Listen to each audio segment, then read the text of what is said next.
As we look to improve our performance, we often look for easy wins, ways that we can go faster for no extra effort. And why shouldn't you? It's sensible. Why throw energy and effort away when you could get into a more aerodynamic position and save yourself a few watts? But to do that, we often step away from comfort. Do we sometimes go too far with this though, to the point that it's affecting our performance and our power output? I think it's time for a battle. Comfort versus aero.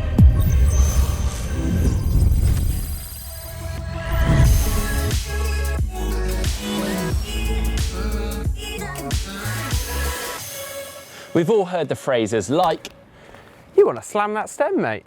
And for a while, many of us literally did that. I'll put my hands up and admit to folding myself in half to try and get more aero.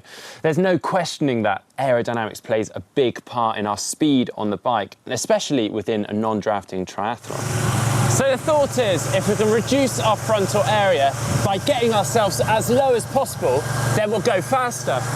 Well, it's not quite as simple as that. See, can you actually hold that position for much more than a few minutes, let alone an Ironman? And most importantly, can you actually still put out the same power? So here we are, sat in the middle. How much slower is a relaxed, comfortable position, if it is at all?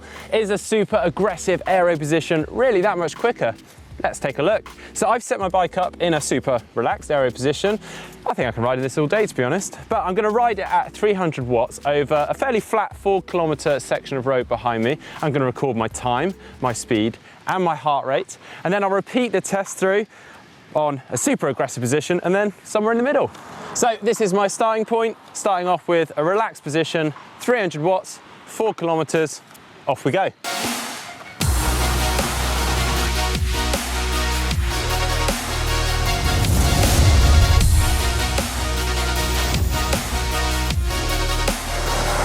Really feel the wind in my face, just not used to this.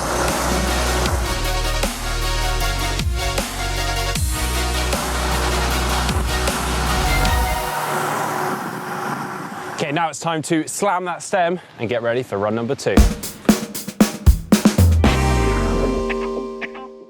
Okay, let's go.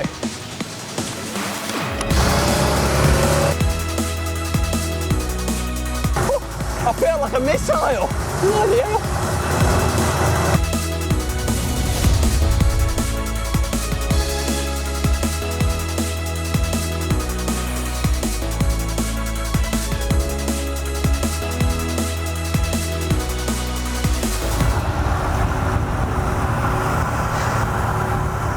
Okay, so that was the slammed and aggressive position. Now for the next run, something in the middle.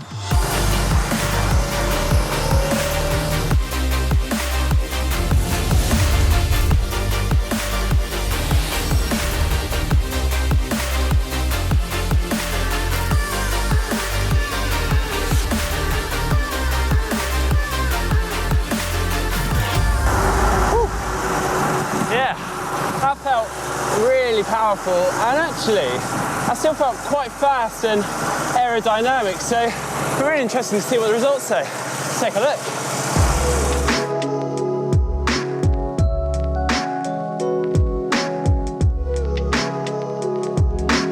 Right, that's all the runs done, and I really enjoyed that. I've never actually played around my position quite like that from one run to the next. Now, we could have obviously changed quite a lot more than just the height of the aero bars. We could have changed the tilt, we could change the saddle position, but that's given it quite a good feel, quite a good gauge for things.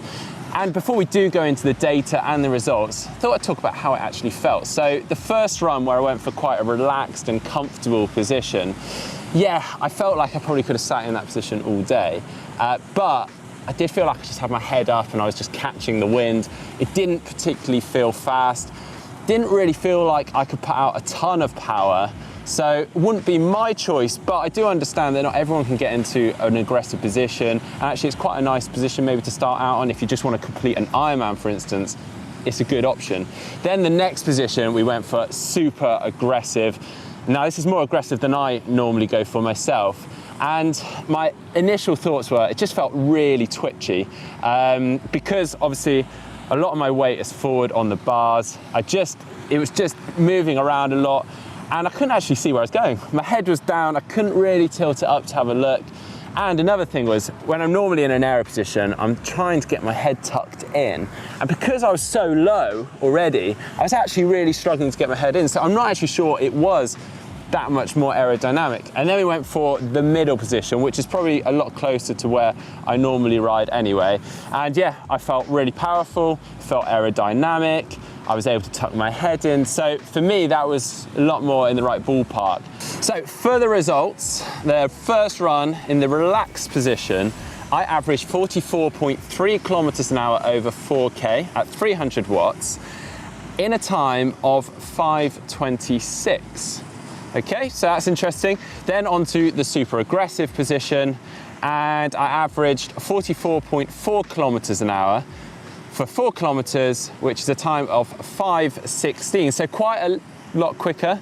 And then for the final run, where somewhere in the middle, averaged 45.2 kilometers an hour, a time of 5:18. So the quickest run was actually the most aggressive position, but, and there is a big but, I really didn't feel comfortable. I don't think I could hold that for even an Olympic distance triathlon.